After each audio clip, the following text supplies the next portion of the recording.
9 മണി വാർത്ത തുടങ്ങുന്നു. ആദ്യം ഈ മണിക്കൂറിലെ വാർത്തകൾ വേഗത്തിൽ നോക്കാം. തദ്ദേശ തെരഞ്ഞെടുപ്പിലെ വിജയത്തിന്റെ ആത്മവിശ്വാസത്തിൽ UDF. തോൽവിയുടെ കാരണം പരിശോധിക്കാൻ ഇടതു പാർട്ടികൾ. CPM CPI നേതൃയോഗങ്ങൾ നാളെ. ചൊവ്വാഴ്ച LDF യോഗം.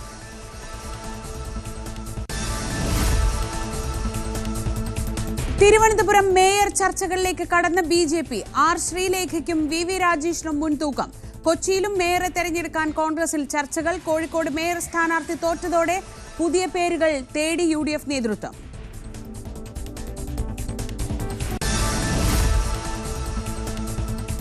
നാൽപ്പത്തിയഞ്ച് ദിവസത്തിനകം പ്രധാനമന്ത്രി തലസ്ഥാനത്തെത്തുമെന്ന് BJP നേതാവ് VV രാജേഷ്. ജനങ്ങളുടെ നികുതി പണം കട്ടവർ നിയമത്തിന് മുന്നിൽ മറുപടി പറയേണ്ടി വരുമെന്നും രാജേഷ്.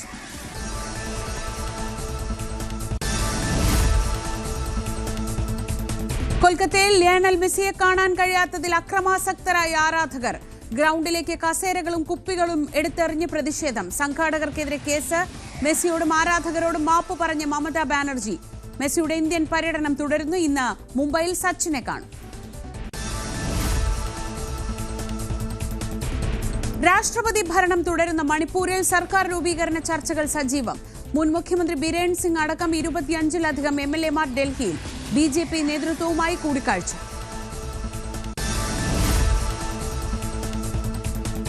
വോട്ട് കൊള്ളയിൽ പ്രചാരണം ശക്തമാക്കി കോൺഗ്രസ്. വോട്ട് കള്ളൻ സിംഹാസനം വിട്ടുപോകൂ എന്ന മുദ്രാവാക്യം ഉയർത്തി ഇന്ന് രാംലീല മൈതാനത്ത് റാലി നടത്തും. വോട്ട് ചോരിക്കെതിരെ 5.5 കോടി ഒപ്പുകൾ ശേഖരിച്ചതായി കോൺഗ്രസ് നേതൃത്വം. അമേരിക്കയിലെ ബ്രൗൺ സർവകലാശാലയിൽ വെടിവെപ്പ്. 2 പേർ കൊല്ലപ്പെട്ടു. 8 പേർക്ക് ഗുരുതര പരിക്ക്. അക്രമിയെ ഇതുവരെ പിടികൂടിയില്ല. പ്രദേശത്ത് പരിശോധന തുടരുന്നു. വിദ്യാർത്ഥികളോടും അധ്യാപകരോടും ജാഗ്രത പാലിക്കാൻ സർവകലാശാല നിർദ്ദേശം. മരണസംഖ്യ ഉയരുമെന്ന ആശങ്ക. തദ്ദേശ തെരഞ്ഞെടുപ്പ് വിജയത്തിന് പിന്നാലെ മേയർ സ്ഥാനത്തേക്കുള്ള കൂടിയാലോചനകൾ തുടങ്ങി UDF-ഉം NDA-യും. പ്രതിപക്ഷ നേതാവിന്റെയും KPCC അധ്യക്ഷന്റെയും സാന്നിധ്യത്തിലാവും കൊച്ചി, തൃശൂർ, കൊല്ലം, കണ്ണൂർ മേയർ ചർച്ചകൾ. ദീപ്തി മേരി വർഗീസ്, ഷൈനി മാത്യു, VK മിനിമോൾ എന്നിവരുടെ പേരുകളാണ് കൊച്ചിയിൽ പരിഗണിക്കുന്നത്. ആദ്യമായി തിരുവനന്തപുരം നഗരഭരണം പിടിച്ച BJP മേയർ സ്ഥാനത്തേക്ക് ഏറ്റവും കൂടുതൽ സാധ്യത കൽപ്പിക്കുന്നത് VV രാജേഷിനെയാണ്. മേയറെ തീരുമാനിക്കുന്നതിൽ BJP നേതൃത്വത്തിന്റെ ഇടപെടൽ ഉണ്ടായാൽ R ശ്രീലേഖ അടക്കമുള്ളവർക്കും സാധ്യതയുണ്ട്. അതേസമയം തദ്ദേശ തെരഞ്ഞെടുപ്പിലെ കനത്ത പരാജയത്തിന്റെ കാരണങ്ങൾ വിലയിരുത്താൻ LDF നേതൃയോഗം ചൊവ്വാഴ്ച ചേരും. മുന്നണിയുടെ പ്രതീക്ഷകളെ അസ്ഥാനത്താക്കിയ കനത്ത തിരിച്ചടി മറികടക്കാനുള്ള തിരുത്തൽ വേണമെന്ന ആവശ്യം CPI ഉന്നയിച്ചു കഴിഞ്ഞു. തെരഞ്ഞെടുപ്പ് ഫലം വിലയിരുത്താൻ CPM സംസ്ഥാന സെക്രട്ടേറിയറ്റും CPI സംസ്ഥാന സെക്രട്ടേറിയറ്റും എക്സിക്യൂട്ടീവ് യോഗവും നാളെ ചേരുന്നുണ്ട്. ഡാൻ കുര്യൻ വിവരങ്ങളുമായി. ഡാൻ, പ്രധാനമായും 2 കാര്യങ്ങളാണ്. ഒന്ന്, തോൽവിയുടെ കാരണങ്ങൾ വിലയിരുത്തേണ്ടതുണ്ട്. അപ്രതീക്ഷിത തോൽവിയാണ്. ഒരു ഭരണവിരുദ്ധ വികാരം എന്നതിനപ്പുറത്തേക്കുള്ള കാരണങ്ങൾ ഉണ്ടായിട്ടുണ്ടെങ്കിൽ ഇനി വളരെ കുറച്ച് സമയമേ ഉള്ളൂ നിയമസഭാ തെരഞ്ഞെടുപ്പിന്. അപ്പോഴത്തേക്കും അതൊക്കെ തിരുത്തേണ്ടതുണ്ട്. LDF-നെ സംബന്ധിച്ച്. UDF-നെ സംബന്ധിച്ചാണെങ്കിൽ അവർ പോലും പ്രതീക്ഷിക്കാത്ത തരത്തിലുള്ളൊരു വിജയമാണ്. അപ്പോൾ ആരാകണം മേയർ സ്ഥാനാർത്ഥി? മേയർ ജനപ്രിയരാകണം. ഉറപ്പായും അടുത്ത നിയമസഭാ തെരഞ്ഞെടുപ്പിനുള്ള ഒരു തയ്യാറെടുപ്പായി കൂടി അതിനെ കാണേണ്ടതുണ്ട്. LDF UDF സാധ്യതകൾ അല്ലെങ്കിൽ അവിടെ ഇതൊക്കെയാണെങ്കിൽ NDA സംബന്ധിച്ച് ഇത് രാജ്യം മുഴുവൻ ഉറ്റുനോക്കുന്ന ഒരു വിജയമാണ് ഇവിടെ ഉണ്ടായിട്ടുള്ളത്. അതുകൊണ്ട് തന്നെ ഇവിടെ വളരെ പ്രത്യേക ശ്രദ്ധ കൊടുക്കേണ്ടതുണ്ടെന്ന് NDA-ക്കും അറിയാം. എങ്ങനെയൊക്കെയാണ് 3 മുന്നണികളിലും ചർച്ചകൾ പുരോഗമിക്കുന്നത്? തിരുവനന്തപുരത്ത് തന്നെ തുടങ്ങുന്നതാകും ഉചിതം. തിരുവനന്തപുരത്ത് ചരിത്രത്തിൽ ആദ്യമായാണ് NDA-യുടെ ഒരു വലിയ വിജയം, അതായത് NDA ഭരണത്തിലേറുന്ന തരത്തിലൊരു വിജയം ഉണ്ടാകുന്നത്. അതുകൊണ്ട് തന്നെ ദേശീയ തലത്തിലേക്ക് ഈ വിഷയം ഉയർത്തിക്കൊണ്ട് വന്നിരിക്കുകയാണ് BJP-യുടെ ദേശീയ നേതാക്കൾ. പ്രധാനമന്ത്രി അടക്കം ഇത് കാണിച്ചുകൊണ്ട് ട്വീറ്റ് ചെയ്യുന്ന സാഹചര്യം നമ്മൾ കണ്ടതാണ്. അതുകൊണ്ട് തന്നെ പ്രധാനമന്ത്രി 45 ദിവസത്തിനകം തലസ്ഥാനത്ത് എത്തുമെന്ന് മേയർ സ്ഥാനത്തേക്ക് പരിഗണിക്കപ്പെടുന്നവരിൽ പ്രധാനിയായ VV രാജേഷ് തന്നെ രാവിലെ മാധ്യമങ്ങളോട് കൃത്യമായ പ്രതികരണം നടത്തിയിരിക്കുന്നത്. അങ്ങനെയാണെങ്കിൽ ഇതൊരു തദ്ദേശ തെരഞ്ഞെടുപ്പിനെ ലക്ഷ്യമാക്കിക്കൊണ്ടൊരു നീക്കം എന്നതിനപ്പുറത്തേക്ക് ദീർഘകാല പദ്ധതികളുടെ തുടക്കമായാണ് തിരുവനന്തപുരം നഗരസഭ പിടിക്കാനായ വലിയൊരു നേട്ടത്തെ BJP നേതൃത്വം നോക്കിക്കാണുന്നത്. അതുകൊണ്ട് തന്നെ മുമ്പോട്ട് വെച്ച വാഗ്ദാനങ്ങൾ കൃത്യമായി പാലിച്ചുകൊണ്ട് ജനങ്ങളുടെ വിശ്വാസം നേടിയെടുക്കുന്നതിനുള്ള ഒരു നീക്കമായിരിക്കും BJP എന്തായാലും നടത്തുക. അങ്ങനെ പ്രധാനമന്ത്രി തലസ്ഥാനത്തെത്തുന്ന ഒരു സാഹചര്യത്തോടെ അതിന്റെ പ്രതിഫലനങ്ങൾ മറ്റ് സ്ഥലങ്ങളിലും ഉണ്ടാകും, മറ്റ് മണ്ഡലങ്ങളിലും ഉണ്ടാകുമെന്ന വലിയൊരു പ്രതീക്ഷ BJP കേന്ദ്രങ്ങൾക്കുണ്ട്. അതുകൊണ്ട് തന്നെയാണ് തിരുവനന്തപുരത്ത് മേയർ ആരാകുമെന്ന കാര്യത്തിലടക്കം ഉദ്വേഗം ഏറുന്നത്. എന്തായാലും പ്രധാനമായി നേരത്തെ സൂചിപ്പിച്ച പോലെ പരിഗണനയിലുള്ളത് 2 പേരുകളാണ്. അതിൽ മുൻപിലുള്ളത് VV രാജേഷിന്റെ പേര് തന്നെയാണ്. അതായത് നേതൃത്വത്തിന്റെ കൃത്യമായ പിന്തുണയും അതോടൊപ്പം തന്നെ ഒരു പരിചയസമ്പന്നതയുമൊക്കെ VV രാജേഷിന് തുണയാകുമെന്നാണ് VV രാജേഷിനെ അനുകൂലിക്കുന്നവരുടെ കണക്കുകൂട്ടൽ. അതേസമയം ഈ വിഷയത്തിൽ ദേശീയ നേതൃത്വത്തിന്റെ ഒരു ഇടപെടലുണ്ടായാൽ, കാരണം മുൻ സംസ്ഥാന DGP ആയിരുന്ന R ശ്രീലേഖയെ വാർഡിലേക്ക് മത്സരിപ്പിക്കുന്ന ഒരു സാഹചര്യം, അതിന്റെ ആവശ്യമുണ്ടോ എന്നുള്ള ചോദ്യങ്ങളൊക്കെ പാർട്ടിയിൽ ഉയർന്നതാണ്. അങ്ങനെ R ശ്രീലേഖ ശാസ്ത്രമംഗലത്ത് നിന്ന് ജയിച്ചു വരുമ്പോൾ ഒരു കൌൺസിലറായി അവിടെ ഈ കോർപ്പറേഷനിൽ ഇരുത്തേണ്ട ആളാണോ ശ്രീലേഖ എന്ന ചോദ്യങ്ങൾ സ്വാഭാവികമായിട്ട് വരും. 2 സാധ്യതകളാണ് പരിഗണിക്കപ്പെടുന്നത്. ഒന്നുകിൽ ഡെപ്യൂട്ടി മേയറായി R ശ്രീലേഖ വരും, അതല്ല എങ്കിൽ ദേശീയ നേതൃത്വത്തിന്റെ ഒരു ഇടപെടൽ ഉണ്ടായാൽ മേയർ സ്ഥാനത്തേക്ക് R ശ്രീലേഖ പരിഗണിക്കപ്പെടാനുള്ള സാധ്യത തള്ളിക്കളയാനാവില്ല. മറിച്ച് തിരിച്ച് നമ്മൾ കൊച്ചിയിലേക്ക് വരുമ്പോൾ, കൊച്ചിയിൽ UDF വലിയ തരത്തിലുള്ള ചർച്ചകൾ ഇതിനോടകം തന്നെ തുടങ്ങിക്കഴിഞ്ഞിരിക്കുന്നു. ദീപ്തി മേരി വർഗീസിന് തന്നെയാണ് മുൻതൂക്കം കൂടുതൽ. ഷൈനി മാത്യുവിന്റെ ഉൾപ്പെടെ പേരുകൾ പറഞ്ഞു കേൾക്കുന്നുണ്ടെങ്കിലും മുതിർന്ന നേതാക്കളുമായുള്ള അടുപ്പം അടക്കം ദീപ്തി മേരി വർഗീസിന് ഗുണം ചെയ്യുമെന്ന വിലയിരുത്തലാണ് ദീപ്തിയെ അനുകൂലിക്കുന്നവർ. അങ്ങനെയെങ്കിൽ ദീപ്തി മേരി വർഗീസിന്റെ പേരിന് തന്നെയാണ് സാധ്യത ഏറെയും കൽപ്പിക്കപ്പെടുന്നത്. കണ്ണൂരിലാണ് ചില തർക്കങ്ങൾ ഇപ്പോൾ നിലനിൽക്കുന്നത്, അതാണ് എടുത്തു പറയേണ്ടത്. കണ്ണൂർ കോർപ്പറേഷൻ മേയർ സ്ഥാനത്തേക്ക് അവകാശവാദവുമായി പല നേതാക്കൾ രംഗത്തെത്തുന്ന ഒരു സാഹചര്യമാണ് നിലവിലുള്ളത്. അവിടെ ആർക്കാകും ഏറ്റവും കൂടുതൽ മുതിർന്ന നേതാക്കളുടെ പിന്തുണ ലഭിക്കുക എന്നതാണ് പ്രധാനപ്പെട്ട ഒരു ചോദ്യം. ശ്രീജ മഠത്തിൽ, അതോടൊപ്പം തന്നെ ലിഷ ദീപക്, അഡ്വക്കേറ്റ് ലിഷ ദീപക്, അതോടൊപ്പം P ഇന്ദിര, ഇങ്ങനെ 3 പേരുകളാണ് സജീവമായി ചർച്ചകൾ നടത്തുന്നത്. അതേസമയം P ഇന്ദിരയെ മേയർ സ്ഥാനത്തേക്ക് പരിഗണിക്കുന്നതിനെതിരെ കോൺഗ്രസിലെ തന്നെ ഒരു വിഭാഗം നേതാക്കൾ രംഗത്തെത്തിയിരിക്കുന്ന സാഹചര്യമുണ്ട്. അവിടെ K സുധാകരൻ, കോൺഗ്രസിന്റെ പ്രവർത്തക സമിതി അംഗം കൂടിയാണ്, കണ്ണൂരിൽ നിന്നുള്ള മുതിർന്ന കോൺഗ്രസ് നേതാവും KPC അധ്യക്ഷനായ K സുധാകരൻ എടുക്കുന്ന നിലപാടും കൂടി നിർണായകമാകുമെന്നാണ് അറിയാൻ കഴിയുന്നത്. എന്തായാലും P ഇന്ദിരയ്ക്ക് വേണ്ടി മുതിർന്ന നേതാക്കൾ ഒരു വിഭാഗം രംഗത്തുണ്ട്. അതിനെ എതിർത്തുകൊണ്ടാണ് മറ്റൊരു വിഭാഗം ഇപ്പോൾ ശക്തമായ തീരുമാനവുമായി രംഗത്തെത്തിയിരിക്കുന്നത്. അവർ പറയുന്നത് ശ്രീജ മഠത്തിന്റെയോ അതല്ല എങ്കിൽ ലിഷ ദീപകിനെ പരിഗണിക്കണമെന്നാണ്. മാത്രവുമല്ല, നേരത്തെ കണ്ണൂർ കോർപ്പറേഷന്റെ ഭരണം ലഭിച്ചപ്പോൾ സമാനമായ തരത്തിൽ തർക്കം ഉടലെടുത്തിരുന്നു. അന്ന് ആ തർക്കം പരിഹരിച്ചത് കൃത്യമായി പാർലമെന്ററി പാർട്ടിയിൽ ഏറ്റവും കൂടുതൽ ഭൂരിപക്ഷം ലഭിക്കുന്ന വ്യക്തി മേയറാകട്ടെ, അങ്ങനെ ഒരു നേതാവ് മേയറാകട്ടെ എന്ന തീരുമാനത്തിന്റെ അടിസ്ഥാനത്തിലായിരുന്നു. സമാനമായ ഒരു ചർച്ച ഇത്തവണയും ഉണ്ടാകാനാണ് സാധ്യത. അതേസമയം LDFന് സമാനതകളില്ലാത്ത ഒരു തിരിച്ചടിയാണ് ഈ തദ്ദേശ തെരഞ്ഞെടുപ്പിൽ ഉണ്ടായിരിക്കുന്നത്. അതുകൊണ്ട് തന്നെ കാര്യമായ അഴിച്ചുപണി, ചെറിയൊരു മേലെത്തട്ടിലുള്ള ഉടച്ചുവാർക്കൽ എന്നതിനപ്പുറത്തേക്ക് താഴെത്തട്ടിൽ തന്നെ കാര്യമായ അഴിച്ചുപണി വേണ്ടിവരും. അതിന് ഏത് തരത്തിലുള്ള കൂടിയാലോചനകളാണ് നടത്തുന്നത്, അതുമായി ബന്ധപ്പെട്ട ചർച്ചകളൊക്കെ തുടങ്ങിക്കഴിഞ്ഞു. സ്വയം വിമർശനം ഉന്നയിച്ചുകൊണ്ട് മുന്നണിയിലെ പ്രധാനപ്പെട്ട ഘടകകക്ഷികളൊക്കെ തന്നെ രംഗത്തെത്തുന്ന ഒരു സാഹചര്യം കൂടിയുണ്ട്. അങ്ങനെയാണ് നാളെ CPMന്റെ സംസ്ഥാന സെക്രട്ടേറിയറ്റ് അടക്കം ചേരുന്നത്. CPI എക്സിക്യൂട്ടീവ് ചേരുന്നുണ്ട്. LDFന്റെ നേതൃയോഗം വരുന്ന ചൊവ്വാഴ്ച ചേരാനിരിക്കുകയാണ്. അങ്ങനെയെങ്കിൽ തിരുവനന്തപുരത്ത് CPMന് അടി പതറിയത് എങ്ങനെ, അതിന്റെ കാരണങ്ങൾ എന്ത്, അത് ഇടകീറി പരിശോധിക്കുന്ന ഒരു സാഹചര്യത്തിലേക്കായിരിക്കും പാർട്ടി ആദ്യഘട്ടത്തിൽ കടക്കുക എന്നാണ് നമുക്ക് ലഭിക്കുന്ന സൂചനകൾ. കാരണം തലസ്ഥാനത്തിന്റെ നഗരഭരണം കഴിഞ്ഞ 30 വർഷത്തിനിടയിൽ ആദ്യമായി CPMന് കൈവിട്ട് പോവുക എന്ന് പറയുന്നത് ആലോചിക്കാൻ പറ്റുന്ന കാര്യമല്ല. കാരണം തിരുവനന്തപുരം കോർപ്പറേഷൻ ഭരിക്കുന്നതാരോ അതിന്റെ ഒരു വലിയ പ്രൈഡായി കണ്ടുകൊണ്ടിരുന്ന, അല്ലെങ്കിൽ അതിനെ അങ്ങനെ ഒരു വലിയ മഹത്വത്തോടെ കണ്ടുകൊണ്ടിരുന്ന സർക്കാരാണ്, മുന്നണിയാണ് LDF. പക്ഷേ അവിടെയാണ് വളരെ അപ്രതീക്ഷിതമായി കാലിടറിയിരിക്കുന്നത്. ആദ്യമായി അത് കോൺഗ്രസിനായിരുന്നു അവിടെ ഭരണത്തിലേറിയിരുന്നെങ്കിലും ഇത്രയും ആഘാതം വരില്ലായിരുന്നു. എല്ലാ പ്രതീക്ഷകൾക്കും വിപരീതമായി BJP ഇവിടെ ഭരണം പിടിക്കുന്ന ഒരു സാഹചര്യം, അതിന്റെ പ്രതിഫലനം നിയമസഭാ തെരഞ്ഞെടുപ്പിൽ ഉണ്ടാകുമോ എന്ന ആശങ്ക ഒരേപോലെ തന്നെ LDFനും UDFനും ഒക്കെയുണ്ട്. കാരണം തിരുവനന്തപുരം നഗരഭരണം ആർക്കാണോ അവർക്കൊപ്പം തലസ്ഥാനം നിയമസഭാ തെരഞ്ഞെടുപ്പിൽ ചായുന്ന ഒരു സാഹചര്യമുണ്ട്. അവിടെയൊക്കെയാണ് ഇപ്പോൾ വലിയ ആശങ്കകൾക്ക് വഴിവെക്കുന്ന ഒരു വിജയം BJPക്ക് ഉണ്ടായിരിക്കുന്നത്. എന്തായാലും 3 മുന്നണികളും ഒരേപോലെ തന്നെ പരാജയത്തിന്റെയും വിജയത്തിന്റെയും കാരണങ്ങൾ ഇഴകീറി പരിശോധിക്കുന്ന ചർച്ചകളിലേക്ക് അടുത്ത ദിവസം മുതൽ കടക്കുമെന്നാണ് ലഭിക്കുന്ന സൂചനകൾ.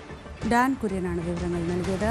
UDFന്റെ മികച്ച വിജയം, 3 പതിറ്റാണ്ടിനിടയിലെ നേടിയ ഏറ്റവും മികച്ച വിജയം എന്ന വിലയിരുത്തൽ ഉണ്ട്. ഒപ്പം ഏറ്റവും അടുത്തതായി കടക്കാനുള്ള നടപടികൾ 4 കോർപ്പറേഷനുകൾ കയ്യിലുണ്ട്. ആ 4 കോർപ്പറേഷനുകളിൽ ആരാണ് മേയറാവുക? ഈ ചർച്ചയിലേക്ക് കോൺഗ്രസും UDFും ഒക്കെ കടക്കുന്നു.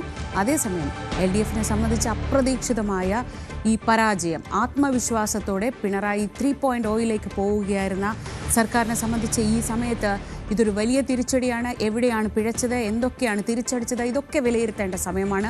അത്തരം ചർച്ചകളിലേക്ക് LDFും വൈകാതെ തന്നെ കടക്കും. നാളെ CPI CPM നേതൃയോഗങ്ങൾ, മറ്റന്നാൾ LDF യോഗം, ഇതൊക്കെ ചേരുന്നുണ്ട്.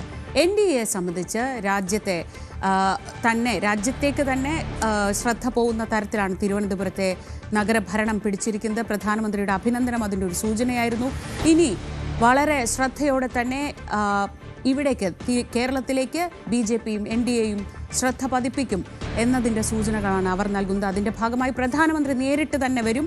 തിരുവനന്തപുരത്ത് BJPയുടെ മേയർ തന്നെ സ്വീകരിക്കും. ഇത് നേരത്തെ പറഞ്ഞിരുന്നു, അത് തന്നെ നടന്നിരിക്കുന്നു എന്നതാണ് അവരെ സംബന്ധിച്ച് അവരുടെ ആത്മവിശ്വാസം. ആരാകും മേയർ എന്ന കാര്യത്തിൽ ആശയക്കുഴപ്പം ചെറിയതായിട്ടുണ്ട്. R ശ്രീലേഖയാണോ അതോ VV രാജേഷാണോ, മറ്റേതെങ്കിലും പേരുകൾ വരുമോ? കാത്തിരുന്ന് കാണാം. ഇനി നമ്മൾ മറ്റ് സ്ഥലങ്ങളിലെ തെരഞ്ഞെടുപ്പ് ഫലങ്ങൾ കൂടി വിശകലനം ചെയ്യുകയാണ്. തദ്ദേശ തെരഞ്ഞെടുപ്പിൽ വയനാട് ജില്ലയിൽ UDFിൻ്റെ തരംഗം. ജില്ലാ പഞ്ചായത്തും ബ്ലോക്ക് പഞ്ചായത്തുകളും UDF തൂത്തുവാരിയപ്പോൾ LDF കനത്ത തിരിച്ചടിയാണ് നേരിട്ടത്. 17 ജില്ലാ പഞ്ചായത്ത് ഡിവിഷനുകളിൽ 15ഉം UDF സ്വന്തമാക്കി. അതേസമയം വിജയത്തിനിടയിലും UDFിന് ഞെട്ടലായി പ്രമുഖരുടെ തോൽവി. വയനാട് ജില്ലയിൽ നടന്ന തദ്ദേശ സ്വയംഭരണ തെരഞ്ഞെടുപ്പിൽ UDF വ്യക്തമായ ഭൂരിപക്ഷത്തോടെ വിജയക്കൊടി പാറിച്ചു. ജില്ലാ പഞ്ചായത്തിലെ 17 ഡിവിഷനുകളിൽ 15ലും UDF വിജയിച്ചപ്പോൾ 2 ഡിവിഷനുകൾ മാത്രമാണ് LDFിന് ലഭിച്ചത്. കഴിഞ്ഞ തവണ 16 ഡിവിഷനുകളിൽ LDFിനും UDFിനും 8 വീതം സീറ്റുകളായിരുന്നു ലഭിച്ചിരുന്നത്. തുടർന്ന് നറുക്കെടുപ്പിലൂടെയായിരുന്നു UDF അധികാരത്തിൽ വന്നത്. എന്നാൽ ഇത്തവണ LDFിന് 2 സീറ്റ് കൊണ്ട് തൃപ്തിപ്പെടേണ്ടി വന്നു. വയനാട്ടിലെ 4 ബ്ലോക്ക് പഞ്ചായത്തുകളിൽ 4ലും UDF വിജയിച്ചു. മുനിസിപ്പാലിറ്റികളിൽ മാനന്തവാടി, ബത്തേരി എന്നിവ UDF നേടിയപ്പോൾ കൽപ്പറ്റ മുനിസിപ്പാലിറ്റിയിൽ വിജയിക്കാനായി എന്നത് LDFിന് ആശ്വാസമായി. കൽപ്പറ്റ മുനിസിപ്പാലിറ്റിയിൽ BJP അക്കൗണ്ട് തുറന്നു എന്നതും പ്രത്യേകതയാണ്. ബത്തേരി മുനിസിപ്പാലിറ്റിയിലും 1 ഡിവിഷൻ BJPക്കാണ്. 23 ഗ്രാമപഞ്ചായത്തുകളിൽ 15 എണ്ണം UDF നേടിയപ്പോൾ 6 പഞ്ചായത്തുകളാണ് LDFിന് ലഭിച്ചത്. 2 പഞ്ചായത്തുകൾ LDFും UDFും പങ്കിട്ടു. ജില്ലാ പഞ്ചായത്ത് പ്രസിഡന്റായിരുന്ന UDFിലെ സംഷാദ് മരക്കാർ വിമത സ്ഥാനാർത്ഥിയോട് പരാജയപ്പെട്ടത് UDFിന് ഏറ്റ പ്രഹരമാണ്. സംഷാദ് മരക്കാർ മുൻ മീനങ്ങാടി പഞ്ചായത്ത് പ്രസിഡന്റും DCC സെക്രട്ടറിയുമായിരുന്ന KE വിനയൻ, സുൽത്താൻ ബത്തേരി മുനിസിപ്പാലിറ്റി മുൻ ചെയർമാൻ LDFിലെ TK രമേശ്, ബത്തേരി ബ്ലോക്ക് പഞ്ചായത്ത് മുൻ പ്രസിഡന്റായിരുന്ന LDFിലെ അസൈനാർ, KICU ജില്ലാ പ്രസിഡന്റ് ഗൗതം ഗോകുൽദാസ് തുടങ്ങിയവരാണ് പരാജയപ്പെട്ട ജില്ലയിലെ പ്രമുഖർ. ജയരാജ് ബത്തേരി, ന്യൂസ് 18 വയനാട്. 4 മാസത്തിനപ്പുറം നടക്കേണ്ട നിയമസഭാ തെരഞ്ഞെടുപ്പിൽ UDFിന് ആത്മവിശ്വാസം പകരുന്നതാണ് ഇപ്പോഴത്തെ ജയം. 3ാം ഭരണം പ്രതീക്ഷിച്ച ഇടതുമുന്നണിക്കേറ്റ അടി. തലസ്ഥാന നഗരത്തിൽ താമര വിരിയിച്ച ആത്മവിശ്വാസത്തിൽ BJPയും രാജീവ് ചന്ദ്രശേഖറും. കേരളത്തിലെ തദ്ദേശ തെരഞ്ഞെടുപ്പ് ഫലം പൊളിറ്റിക്കൽ ഡെസ്കിൽ നിന്ന് R കിരൺ ബാബു വിലയിരുത്തുകയാണ്. ഇനി പിണറായി വിജയൻ എന്ന പാർട്ടിയിലും സർക്കാരിലും സർവശക്തനായ നേതാവിൻ്റെ തീരുമാനങ്ങളും കണക്കുകൂട്ടലുകളും തെറ്റില്ലെന്ന CPM ആത്മവിശ്വാസത്തിനേറ്റ അടി. പ്രബല മതസമുദായ നേതാക്കൾ വ്യക്തിപരമായി ശത്രുപക്ഷത്ത് നിർത്തുകയും പതിവ് കോൺഗ്രസ് ശൈലി വിട്ട നിലപാടുകളുടെ പേരിൽ പാർട്ടി നേതാക്കളുടെ എതിർപ്പ് നേരിടുകയും ചെയ്യുന്ന BD സതീശൻ കരുത്തുകാട്ടിയ തെരഞ്ഞെടുപ്പ്. തിരുവനന്തപുരം കോർപ്പറേഷൻ വിജയം കൊണ്ട് മാത്രം പാർട്ടിക്കുള്ളിലെ എതിർചേരി നേതാക്കളെ നിശബ്ദരാക്കി തൻ്റെ സംസ്ഥാന അധ്യക്ഷ സ്ഥാനം ഉറപ്പിച്ച രാജീവ് ചന്ദ്രശേഖർ. 3 മുന്നണികളെയും നയിച്ച ഈ 3 നേതാക്കൾക്ക് ഈ തെരഞ്ഞെടുപ്പ് ഫലം നൽകുന്ന അടയാളപ്പെടുത്തലുകൾ. ഇനി മുന്നണികളിലേക്ക് വന്നാൽ 4 മാസത്തിനപ്പുറം നടക്കേണ്ട നിയമസഭാ തെരഞ്ഞെടുപ്പിൽ UDFിന് ആത്മവിശ്വാസം പകരുന്ന ജയം. 3ാം ഭരണം പ്രതീക്ഷിച്ച ഇടതുമുന്നണിക്കേറ്റ ആഘാതം. തലസ്ഥാന നഗരത്തിൽ താമര വിരിയിച്ച ആത്മവിശ്വാസത്തിൽ BJP. തദ്ദേശ തെരഞ്ഞെടുപ്പ് ഫലത്തെ പ്രാഥമികമായി ഇങ്ങനെയാണ് വിലയിരുത്താനാവുക. UDF ജയം എന്നതിനപ്പുറം ഇടതു ഭരണത്തിനെതിരായ ജനവികാരം എന്നുകൂടി ഈ ജയത്തെ വായിക്കേണ്ടി വരും. 3ാം ഭരണമെന്ന പ്രതീക്ഷ നടപ്പാകണമെങ്കിൽ വരുന്ന 4 മാസത്തിനുള്ളിൽ CPMും സർക്കാരും വലിയ തിരുത്തൽ വരുത്തേണ്ടി വരുമെന്ന ഓർമ്മപ്പെടുത്തൽ കൂടിയാണ് ഈ ഫലം. കൂടുതൽ പേർക്ക് കൂടുതൽ തുക ക്ഷേമ പെൻഷൻ നൽകിയതുകൊണ്ട് മാത്രം വിജയം ഉറപ്പിക്കാനാവില്ല എന്നുകൂടി ഇടതുമുന്നണിയെ ഇത് ഓർമ്മപ്പെടുത്തുന്നുണ്ട്. 6 കോർപ്പറേഷനുകളിൽ 5ഇടവും നഷ്ടപ്പെട്ടതിനേക്കാൾ പാർട്ടിക്ക് ഭാവിയിലടക്കം തിരിച്ചടി ഉണ്ടാക്കുന്നതാണ് 941 ഗ്രാമപഞ്ചായത്തുകളിൽ 500ലേറെ പഞ്ചായത്തുകളിലെ പരാജയം. ഇതുവരെ വന്ന കണക്കുകളുടെ അടിസ്ഥാനത്തിൽ 17,337 വാർഡുകളിൽ 6,568 ഇടത്തെ ഇടതുമുന്നണിക്ക് ജയിക്കാനായുള്ളൂ. 1,300 വാർഡുകൾ ഇക്കുറി കൂടിയിട്ടും കഴിഞ്ഞ തവണ നേടിയതിനേക്കാൾ 700 സീറ്റുകൾ കുറച്ചാണ് ജയിച്ചത്. സാധാരണ മനുഷ്യരുടെ ദൈനംദിന ജീവിതത്തിൽ ഇടപെടുന്ന അടിത്തട്ടിലെ പ്രവർത്തകരായിരുന്നു എക്കാലവും CPMന്റെ ശക്തി. ഏതു വലിയ രാഷ്ട്രീയ പ്രതികൂല സാഹചര്യങ്ങളിലും പാർട്ടിയെ ഉറപ്പിച്ചു പിടിച്ചു നിർത്തുന്ന അടിത്തട്ടിലെ പ്രവർത്തകർക്ക് ജനങ്ങളുമായുള്ള ബന്ധത്തിലുണ്ടായ ഇടിവാണ് ഈ പരാജയം അടയാളപ്പെടുത്തുന്നത്. 14 ജില്ലാ പഞ്ചായത്തുകളിൽ 7-7 എന്ന തുല്യ നില പാലിക്കാനായെങ്കിലും ആകെയുള്ള 346 ജില്ലാ പഞ്ചായത്ത് വാർഡുകളിൽ 196 ഇടത്തും ജയിച്ചത് UDF ആണ്. ഇടതുമുന്നണി അക്കൗണ്ടിലുള്ളത് 148 മാത്രമാണ്. ഇടതിനൊപ്പം മാത്രം നിന്നിരുന്ന തിരുവനന്തപുരം, കൊല്ലം കോർപ്പറേഷനുകളുടെ തോൽവിക്ക് പാർട്ടി വലിയ വില ഭാവിയിൽ നൽകേണ്ടി വരും. കോൺഗ്രസ് മെച്ചപ്പെട്ട പ്രകടനം നടത്തിയിട്ടും തലസ്ഥാന നഗരം BJPക്ക് വിട്ടു നൽകിയെന്ന പഴികൂടി ഇതിൽ കേൾക്കേണ്ടി വരും. രാഷ്ട്രീയമായി ഏറ്റവും കൂടുതൽ നാളെ തിരിച്ചടി ഉണ്ടാക്കുക ഇതാവും. കൊല്ലം ജില്ലയിൽ പൊതുവെ ജയം ആവർത്തിക്കാനായെങ്കിലും കോർപ്പറേഷൻ നഷ്ടമായതും അവിടെ BJPക്ക് 12 സീറ്റിൽ ജയിക്കാനായതും സ്വാഭാവികമായും CPM നേതൃത്വത്തിനെതിരെ ചോദ്യങ്ങൾ ഉയർന്നു. ജോസ് കെ മാണിയെ കൂട്ടിയും ക്രൈസ്തവ സഭാ തലവന്മാരെ അനുനയിപ്പിച്ചും മധ്യകേരളം പിടിക്കാമെന്ന കണക്കുകൂട്ടലും ഇക്കുറി പിഴച്ചു. വെൽഫെയർ പാർട്ടി ബന്ധം ഉയർത്തിക്കാട്ടി മുസ്ലിം വോട്ടിലും മുസ്ലിം ലീഗ് വോട്ടിലും ഭിന്നതയുണ്ടാക്കാമെന്ന പ്രതീക്ഷയും അസ്ഥാനത്തായി. എക്കാലവും CPMന്റെ നട്ടലായ ഈഴവ വിഭാഗത്തിൽ നിന്നും വലിയ ചോർച്ചയുണ്ടായെന്ന് വേണം കണക്കാക്കാൻ. വെള്ളാപ്പള്ളി നടേശനെതിരെ കടുത്ത ആക്രമണം നടത്തിയ ഘട്ടങ്ങളിൽ പോലും ഇടതുപക്ഷത്തെ ചേർത്ത് പിടിച്ച വിഭാഗത്തിന്റെ വോട്ടുകളിലാണ് ഈ മാറ്റം ഉണ്ടായത്.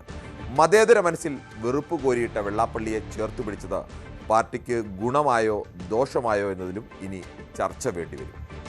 ഇനി UDFിലേക്ക് വന്നാൽ 10 വർഷമായി ഭരണത്തിന് പുറത്തു നിൽക്കുന്ന UDFന് ഈ വിജയം നൽകുന്ന ആത്മവിശ്വാസം വളരെ വലുതാണ്.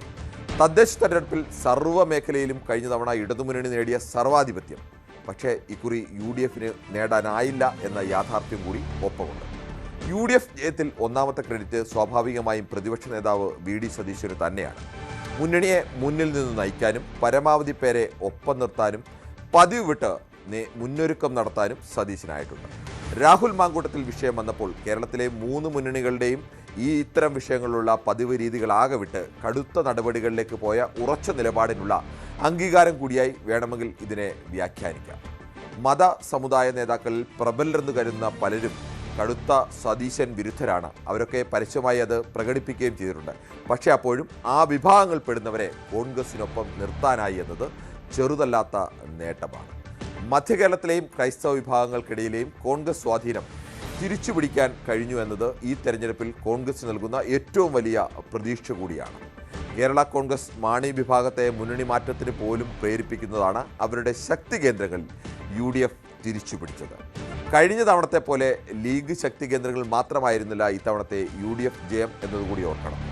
പ്രതീക്ഷിക്കപ്പെട്ട വലിയ മുന്നേറ്റം സാധ്യമായില്ലെങ്കിലും തിരുവനന്തപുരം കോർപ്പറേഷനിൽ വിജയം ഒന്നുകൊണ്ട് മാത്രം BJPക്കും BJPയുടെ സംസ്ഥാന അധ്യക്ഷൻ രാജീവ് ചന്ദ്രശേഖരനും ഈ ജയം ആഘോഷിക്കാൻ വക നൽകുന്നതാണ്. BJPയെ സംബന്ധിച്ച് അത്രത്തോളം വലുതാണ് തിരുവനന്തപുരം ജയം. ഗ്രാമ, ബ്ലോക്ക്, മുനിസിപ്പൽ വാർഡുകളിൽ കഴിഞ്ഞ തവണത്തെ എണ്ണം കൂട്ടാൻ BJPക്കായിട്ടുണ്ട്. വലിയ കുതിച്ചാട്ടമല്ലെങ്കിലും എണ്ണത്തിൻ്റെ കണക്കിൽ അവരിന് വർധനവുണ്ടാക്കാൻ കഴിഞ്ഞിട്ടുണ്ട്. പാർട്ടിക്കുള്ളിലെ തൻ്റെ വിരുദ്ധ ചേരിയിൽ നിൽക്കുന്ന പ്രധാനപ്പെട്ട നേതാക്കൾക്ക് രാജീവ് ചന്ദ്രശേഖർ നൽകുന്ന ഒരു മറുപടി കൂടിയാണ് ഇത്തവണത്തെ ജയം. കൊല്ലത്തും തിരുവനന്തപുരത്തും ആലപ്പുഴയിലുമടക്കം ഇടതു ശക്തി കേന്ദ്രങ്ങളിൽ നേടിയ മുന്നേറ്റം BJPക്ക് ആത്മവിശ്വാസം പകരുന്നുണ്ട്. എന്നാൽ രാഷ്ട്രീയ വോട്ടായി കണക്കാക്കാവുന്നത് ജില്ലാ പഞ്ചായത്തുകളാണ്. 346 ജില്ലാ പഞ്ചായത്ത് വാർഡുകളാണ് ആകെയുള്ളത്. അതിൽ കാസർഗോഡ് വെതിയെടുക്കയിൽ മാത്രമാണ് താമര വിരിയിക്കാനായത്. 346-ൽ ഒറ്റ സീറ്റിൽ മാത്രമാണ് BJPക്ക് വിജയിക്കാനായത്. വരുന്ന നിയമസഭാ തെരഞ്ഞെടുപ്പിൽ 2 അക്ക വിജയം നേടുക എന്ന കേന്ദ്ര നേതൃത്വത്തിൻ്റെ നിർദ്ദേശവും വലിയൊരു വിഭാഗം അണികളുടെയും പ്രതീക്ഷയിലുമൊക്കെ ചോദ്യങ്ങൾ ഉയർത്തുന്നതാണ് ജില്ലാ പഞ്ചായത്തിലെ ഈ പ്രകടനം. എന്തായാലും വരുന്ന നിയമസഭാ തെരഞ്ഞെടുപ്പിലേക്ക് വലിയ മുന്നൊരുക്കം വേണമെന്ന് 3 മുന്നണികളെയും ഒരേപോലെ ഓർമ്മപ്പെടുത്തുന്നതാണ് ഈ തദ്ദേശ തെരഞ്ഞെടുപ്പ് ഫലം. കാസർഗോഡ് ഇതിനിടെ രണ്ടിടത്ത് റീകൗണ്ടിംഗ് നടക്കുകയാണ്. റീകൗണ്ടിംഗ് ആരംഭിച്ചു. ബേക്കൽ, പുത്തിഗൈ ജില്ലാ പഞ്ചായത്ത് ഡിവിഷനുകളിലാണ് റീകൗണ്ടിംഗ്. ജില്ലാ പഞ്ചായത്ത് വരണാധികാരിയായ ജില്ലാ കളക്ടർ കെ ഇമ്പശേഖറാണ് ഇത് സംബന്ധിച്ച് ഉത്തരവിട്ടത്. ബേക്കലിൽ LDFും പുത്തിഗയിൽ UDFുമാണ് വിജയിച്ചത്. ഇത് ചോദ്യം ചെയ്താണ് എതിർ സ്ഥാനാർത്ഥികൾ റീകൗണ്ടിംഗ് ആവശ്യപ്പെട്ടത്. KV ബൈജു വിവരങ്ങളുമായി. ബൈജു, എത്ര വോട്ടിന്റെ വ്യത്യാസത്തിലായിരുന്നു ഇവിടുത്തെ ജയവും തോൽവിയും ഒക്കെ? ഏത് സാഹചര്യത്തിലാണ് റീകൗണ്ടിംഗ്? ശ്രീജ, ജില്ലാ പഞ്ചായത്തിലെ 2 ഡിവിഷനുകൾ, അതായത് ഒന്ന് ബേക്കൽ, അതുപോലെ തന്നെ പുത്തിക. ഈ ബേക്കലിൽ 267 വോട്ടിന്റെ ഭൂരിപക്ഷത്തിലാണ് LDF സ്ഥാനാർത്ഥി വിജയിച്ചത്. ഒപ്പം പുത്തികയിൽ UDFന്റെ സ്ഥാനാർത്ഥി 418 വോട്ടുകൾക്കുമാണ് വിജയിച്ചത്. ഇതിൽ ഏറ്റവും പ്രധാനം ഈ ജില്ലാ പഞ്ചായത്ത് ഭരണം മാറാനുള്ള ഒരു സാധ്യത പോലും ഈ ഒരു റീകൗണ്ടിങ്ങുമായി ബന്ധപ്പെട്ട ഇവരുടെ ഈ ഒരു ഇതിലുണ്ട് എന്നതാണ്. കാരണം 9 LDF, 8 UDF എന്നിങ്ങനെയാണ് ഈ ജില്ലാ പഞ്ചായത്തിലെ കക്ഷി നില. ഏതെങ്കിലും തരത്തിൽ ഈ ബേക്കലിലെ LDF സ്ഥാനാർത്ഥിയുടെ റീകൗണ്ടിങ്ങുമായി ബന്ധപ്പെട്ട് മാറ്റം വന്നാൽ ഒരു പക്ഷേ ജില്ലാ പഞ്ചായത്ത് ഭരണം തന്നെ നഷ്ടപ്പെട്ടേക്കാം. അതാണ് ഇതിന്റെ ഏറ്റവും ഒരു പ്രാധാന്യം അറിയിക്കുന്നത്. അതുകൊണ്ട് തന്നെയാണ് UDF ഇത്തരത്തിൽ പരാതി നൽകിയത്. ഏതായാലും ഇപ്പോൾ ഈ റീകൗണ്ടിങ് ഏതാണ്ട് പൂർത്തിയായിട്ടുണ്ട്. ഔദ്യോഗികമായ വിവരം വന്നില്ലെങ്കിലും നമുക്ക് ലഭിക്കുന്ന വിവരം ഇതിലൊരു മാറ്റവും ഇതുവരെ സംഭവിച്ചിട്ടില്ല എന്നതാണ്. ഔദ്യോഗികമായ അറിയിപ്പ് അല്പസമയത്തിനകം വരും. നമ്മൾ ഈ റീകൗണ്ടിങ് സ്റ്റേഷൻ തൊട്ടടുത്ത് തന്നെയുണ്ട്. അതുപോലെ തന്നെ ഈ പുത്തികയിലെ വലിയ മാറ്റം വരാനില്ല. കാരണം അവിടെ UDF വിജയിച്ചതാണ്. അതുകൊണ്ട് തന്നെ ജില്ലാ പഞ്ചായത്തിൽ ഭരണമാറ്റവുമായി ബന്ധപ്പെട്ട് ഉണ്ടാകാനുള്ള സാധ്യതയില്ലെങ്കിലും ഈ ബേക്കലാണ് ഏറ്റവും പ്രധാനം. ബേക്കലിൽ ഏതെങ്കിലും തരത്തിൽ LDF പരാജയപ്പെടുകയും റീകൗണ്ടിങ്ങിൽ UDF വിജയിക്കുകയും ചെയ്താൽ ജില്ലാ പഞ്ചായത്ത് ഭരണം തന്നെ നഷ്ടപ്പെടുന്ന സാഹചര്യം ഉണ്ടാവും. നിലവിൽ നമുക്ക് അനൌദ്യോഗികമായി ലഭിക്കുന്ന വിവരം, ഇപ്പോൾ ഔദ്യോഗികമായി പ്രഖ്യാപനം വന്നില്ലെങ്കിലും റീകൗണ്ടിങ്ങിൽ ഇതുവരെ മാറ്റമൊന്നുമില്ല എന്ന് തന്നെയാണ് നമുക്ക് ലഭിക്കുന്ന വിവരം. ശ്രീജ. ശരി. KV ബൈജുവാണ് കാസർഗോഡ് നിന്ന് വിവരങ്ങൾ നൽകിയത്. തലസ്ഥാന നഗരത്തിലെ 4 നിയമസഭാ മണ്ഡലങ്ങളിൽ നേമത്തും വട്ടിയൂർക്കാവിലും CPMന് അടിതെറ്റി. കഴക്കൂട്ടത്ത് പിടിച്ചു നിന്നപ്പോൾ തിരുവനന്തപുരം സെൻട്രലിലും തിരിച്ചടി നേരിട്ടു. നേമത്തും വട്ടിയൂർക്കാവിലും കുതിച്ചുകയറിയ BJP കഴക്കൂട്ടത്തും കരുത്തുകാട്ടി. വട്ടിയൂർക്കാവും തിരുവനന്തപുരവുമാണ് UDFന് തുണയായത്. രാജീവ് ചന്ദ്രശേഖര വലിയ ഉത്കണ്ഠയിലാണ്. ഈ പൂട്ടിയ അക്കൗണ്ട് തുറക്കാൻ വേണ്ടി അദ്ദേഹം സ്വയം പ്രഖ്യാപിച്ചിരുന്നല്ലോ. അപ്പോഴാണ് അദ്ദേഹത്തിന് മനസ്സിലായത് ഈ പ്രവർത്തനങ്ങളുമായി ബന്ധപ്പെട്ട് താഴെക്കടയിലേക്ക് പോയപ്പോൾ പൂട്ടിയത് തന്നെ തുറക്കാൻ വലിയ പ്രയാസമായിരിക്കും എന്നുള്ള വിവരം മനസ്സിലായത്. നിയമസഭയിൽ BJPയുടെ അക്കൗണ്ട് സ്ഥിരമായി പൂട്ടിച്ചത് ആണെന്നാണ് വോട്ടെടുപ്പിന് ശേഷം നേമം MLA കൂടിയായ V ശിവൻകുട്ടി പറഞ്ഞത്. എന്നാൽ അതത്ര എളുപ്പമാകില്ലെന്ന് തെളിയിക്കുന്നതായി തദ്ദേശ തെരഞ്ഞെടുപ്പിൽ നേമമണ്ഡലത്തിൽ ഉൾപ്പെടുന്ന വാർഡുകളിലെ ഫലം. 9 കൗൺസിലർമാരുണ്ടായിരുന്ന ഇടതുമുന്നണി 4-ൽ ഒതുങ്ങി. BJP ആകട്ടെ നേരത്തെ ഉണ്ടായിരുന്ന 13 വാർഡുകൾ നിലനിർത്തി. 5 വാർഡ് അധികം നേടുകയും ചെയ്തു. UDF 1 വാർഡിൽ ഒതുങ്ങി. നിയമസഭാ തെരഞ്ഞെടുപ്പിലും നേമത്തെ CPMനെ കാത്തിരിക്കുന്നത് കടുത്ത പരീക്ഷണമെന്നുറപ്പാണ്. മേയർ ബ്രോയിലൂടെ പിടിച്ചെടുത്ത വട്ടിയൂർക്കാവ് തദ്ദേശത്തിൽ CPMനെ കൈവിട്ടു. 12 സിറ്റിംഗ് വാർഡുകൾ ഉണ്ടായിരുന്ന ഇടതുമുന്നണി 3-1 ചുരുങ്ങി. MLA BK പ്രശാന്ത് മണ്ഡലം മുഴുവൻ ഓടി നടന്നിട്ടും 4 മാത്രമാണ് ജയിക്കാനായത്. BJP 8-ൽ നിന്ന് 11 ഉയർന്നു. വട്ടിയൂർക്കാവിൽ മത്സരിക്കാൻ ഒരുങ്ങുന്ന K മുരളീധരന് ആത്മവിശ്വാസം നൽകുന്നതാണ് UDFന്റെ പ്രകടനം. തിരിച്ചുവരവിന് സൂചന നൽകി 4-ൽ നിന്ന് 9 UDF സീറ്റുകൾ ഉയർത്തി. വലിയ തിരിച്ചടിയിലും ആശ്വസിക്കാവുന്ന ഫലമാണ് CPMനും കടകംപള്ളി സുരേന്ദ്രനും കഴക്കൂട്ടം നൽകുന്നത്. കഴിഞ്ഞ തവണത്തെ മേൽക്കൈ നിലനിർത്താനായില്ലെങ്കിലും 10 വാർഡുകളിൽ ഇത്തവണയും ഇടതുമുന്നണി ജയിച്ചു. 4 വാർഡുകൾ നഷ്ടമായി. കടകംപള്ളിയുടെ കഴക്കൂട്ടത്തെ എതിരാളി B മുരളീധരൻ നിറഞ്ഞുനിന്ന് പ്രവർത്തിച്ചപ്പോൾ BJP 5-ൽ നിന്ന് 13 സീറ്റ് ഉയർത്തി. മുരളീധരന് ആത്മവിശ്വാസത്തോടെ കഴക്കൂട്ടത്ത് മത്സരിക്കാം. തീരദേശ മേഖലകൾ അടങ്ങിയ തിരുവനന്തപുരം സെൻട്രലിലെ പ്രകടനമാണ് കഴിഞ്ഞ തവണ ഇടതുമുന്നണിക്ക് നഗരസഭയിൽ പ്രതീക്ഷകൾ മറികടന്നുള്ള വിജയം സമ്മാനിച്ചത്. 14 വാർഡുകളാണ് അന്ന് LDF ജയിച്ചു കയറിയത്. അത് ഇത്തവണ 8-ൽ ഒതുങ്ങി. പരമ്പരാഗത ശക്തി കേന്ദ്രങ്ങളിൽ തിരിച്ചുവരവ് നടത്തിയ കോൺഗ്രസ് 2-ൽ നിന്ന് 5-ലേക്ക് ഉയർന്നു. BJPയും മോശമാക്കിയില്ല. 3-ൽ നിന്ന് 7 വാർഡുകളാണ് BJPയുടെ അക്കൗണ്ടിലെത്തിയത്. മാസങ്ങൾക്കിപ്പുറമുള്ള നിയമസഭാ തെരഞ്ഞെടുപ്പ് കൂടി ലക്ഷ്യമിട്ടാണ് ഈ മണ്ഡലങ്ങളിൽ മുന്നണികളും നേതാക്കളും തദ്ദേശ പോരിനിറങ്ങിയത്. UDFനും BJPക്കും പ്രതീക്ഷ നൽകുന്ന ഫലമുണ്ടായപ്പോൾ CPMന് ആശങ്ക ഉണ്ടാക്കുന്നതാണ് നഗരമണ്ഡലങ്ങളിലെ തദ്ദേശ ഫലം. VV Arun, news 18. 45 ദിവസത്തിനകം പ്രധാനമന്ത്രി തലസ്ഥാനത്തെത്തുമെന്ന് VV രാജേഷ് പറഞ്ഞ എല്ലാ വാഗ്ദാനങ്ങളും പാലിക്കും. ജനങ്ങളുടെ നികുതി പണം കട്ടവർ നിയമത്തിന് മുന്നിൽ മറുപടി പറയേണ്ടി വരുമെന്നും VV രാജേഷ് കൂട്ടിച്ചേർത്തു.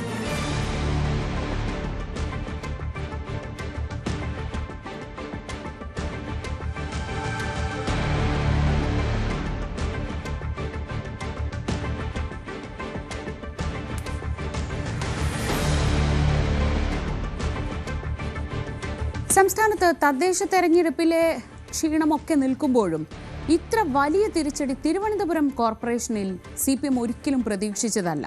സംസ്ഥാനത്ത് പൊതുവിലുണ്ടായ കാരണങ്ങൾക്കപ്പുറം തിരുവനന്തപുരത്തെ തോൽവിക്ക് മറ്റ് ചില ഘടകങ്ങൾ കൂടിയുണ്ട്. അത് എന്തൊക്കെയാണെന്ന് പരിശോധിക്കാം.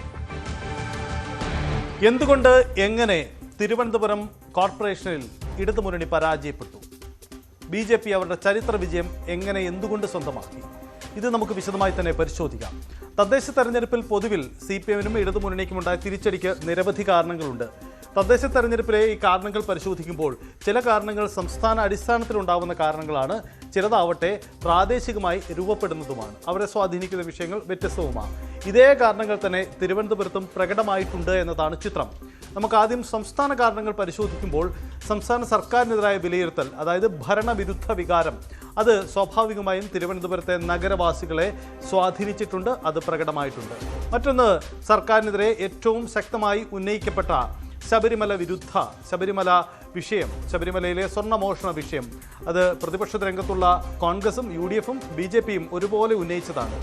ഇത് സ്വാഭാവികമായും തിരുവനന്തപുരത്ത് ഏറെ ബാധിച്ചിട്ടുണ്ടാവാം, സ്വാധീനിച്ചിട്ടുണ്ടാവാം. പ്രത്യേകിച്ച് ഹിന്ദു വോട്ടുകൾക്ക് വലിയ സ്വാധീനമുള്ള തിരുവനന്തപുരത്ത് അത് നിർണായകമാവാം. പക്ഷേ അതിനുമപ്പുറം തിരുവനന്തപുരം നഗരസഭാ ഭരണം കൈവിട്ടതിന് മറ്റു ചില കാരണങ്ങൾ കൂടിയുണ്ട്. കാരണം ഇതിലും മോശം രാഷ്ട്രീയ കാലാവസ്ഥയിൽ CPM-ന് ഭരണം കിട്ടിയ ഇടമാണ് തിരുവനന്തപുരം നഗരസഭ, അല്ലെങ്കിൽ നിലനിർത്തി പോന്നിരുന്ന ഇടമാണ് തിരുവനന്തപുരം നഗരസഭ. അവിടെ ഇത്ര വലിയൊരു തകർച്ച എങ്ങനെ ഉണ്ടായി എന്ന ചോദ്യമാണ്. അതിന് നിരവധി കാരണങ്ങൾ നമുക്ക് അതിൻ്റെ അടിസ്ഥാനത്തിൽ തന്നെ പരിശോധിക്കാം. ഒന്ന്, നഗരസഭയിൽ തുടർച്ചയായി ഭരണത്തിലിരുന്ന ഇടത് ഭരണസമിതിക്കെതിരായ വികാരമാണ്.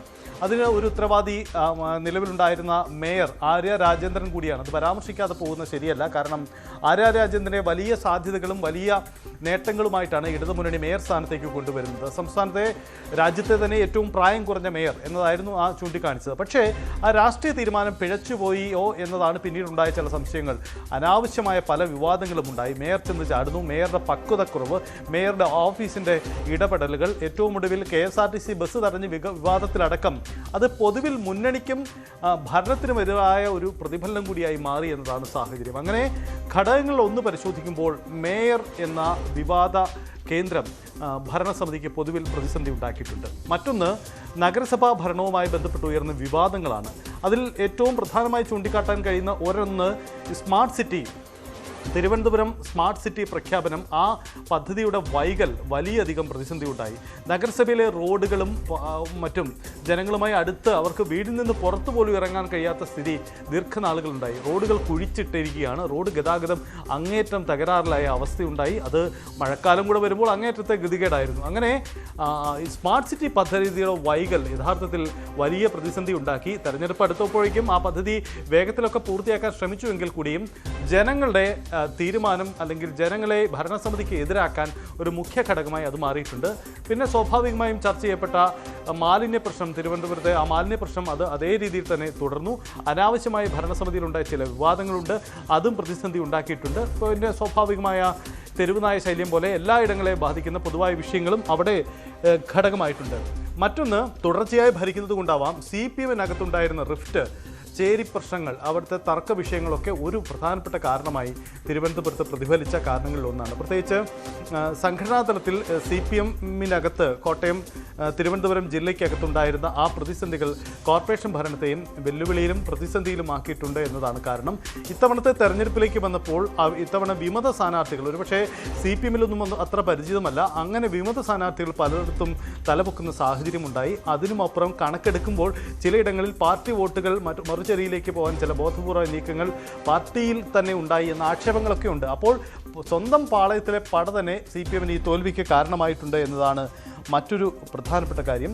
കോർപ്പറേഷൻ ഭരണത്തിനെതിരെ കഴിഞ്ഞ 4 പതിറ്റാണ്ടിലധികമായി തിരുവനന്തപുരം കോർപ്പറേഷൻ ഭരിക്കുന്ന ഒരു ഭരണസമിതിക്കെതിരെ പൊതുവിലൊരു വികാരം ഉണ്ടാവേണ്ടതാണ്. ആ വികാരം അവിടെയും പ്രതിഫലിച്ചിട്ടുണ്ട് എന്നതാണ് സാഹചര്യം.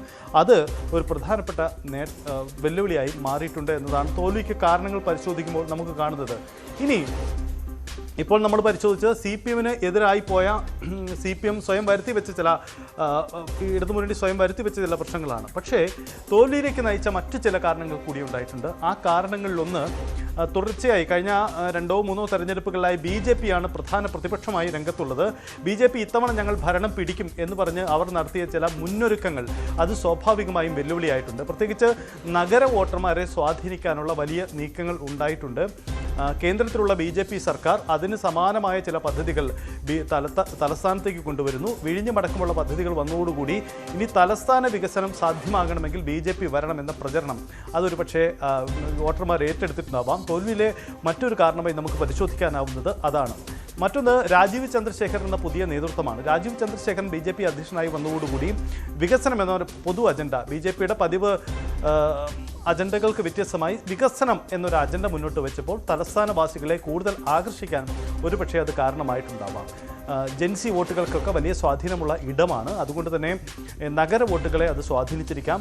നഗരത്തിൽ കൂടുതലായും മറ്റു ജില്ലകളിൽ നിന്നും മറ്റും ജോലി ആവശ്യങ്ങൾക്ക് വേണ്ടി തിരുവനന്തപുരത്ത് വന്ന് താമസിക്കുന്ന നിരവധി ആളുകളുണ്ട്. അവരെയൊക്കെ സ്വാധീനിക്കാൻ ഒരുപക്ഷെ രാഷ്ട്രീയത്തിനപ്പുറം ഇത്തരം ചില മുദ്രാവാക്യങ്ങൾക്ക് കഴിഞ്ഞിരിക്കാം. മുൻ DGP ശ്രീലേഖയെ പോലെയുള്ളവരെ സ്ഥാനാർത്ഥിയാക്കുന്നു. അങ്ങനെ രാഷ്ട്രീയത്തിനപ്പുറമായ ചില പരീക്ഷണങ്ങളും നീക്കങ്ങളും BJP-യാണ് മികച്ചത് എന്ന് തോന്നലുണ്ടാക്കാൻ ഒരു പക്ഷേ കാരണമായിരിക്കാം. അത് BJP-ക്ക് നേട്ടമുണ്ടാക്കാനും ഫലത്തിൽ ഇടതുമുന്നണിയുടെ നഷ്ടമാവാനും കാരണമായിരിക്കാം എന്നുകൂടി നമുക്ക് കരുതേണ്ടി വരും.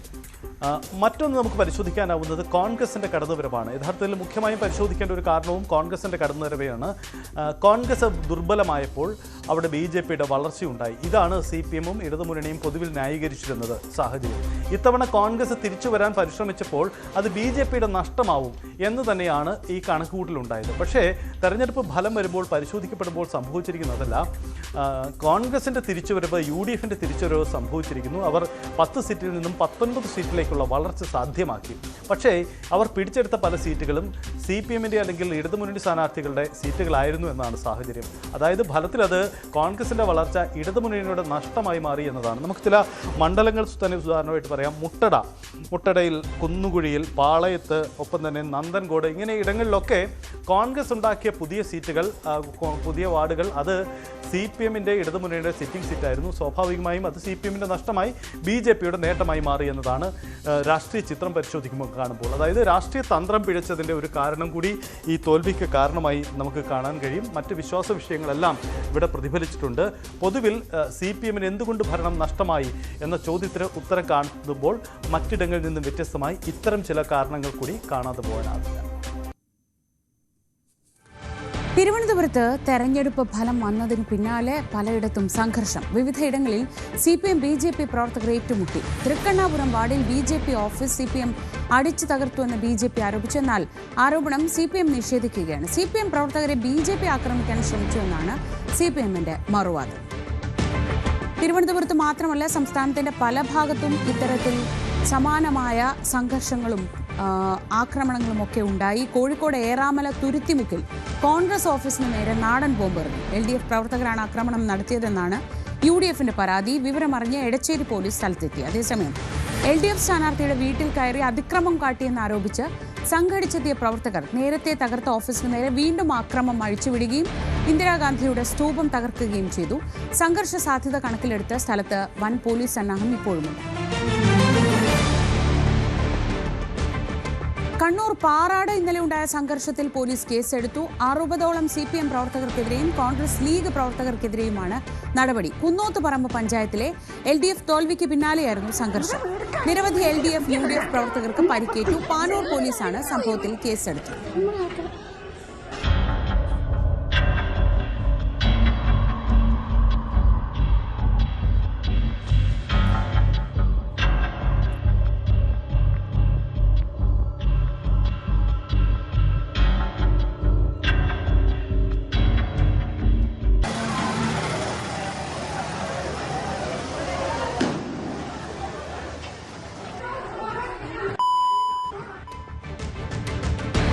തൃശൂർ വടക്കേക്കാട് സ്വതന്ത്ര സ്ഥാനാർത്ഥിയുടെ വീടിന് നേരെ ആക്രമണം. വടക്കേക്കാട് 9ാം വാർഡ് സ്ഥാനാർത്ഥി മിഖായിൽ ബാബുവിന്റെ വീടിന് നേരെയാണ് ആക്രമണം ഉണ്ടായത്.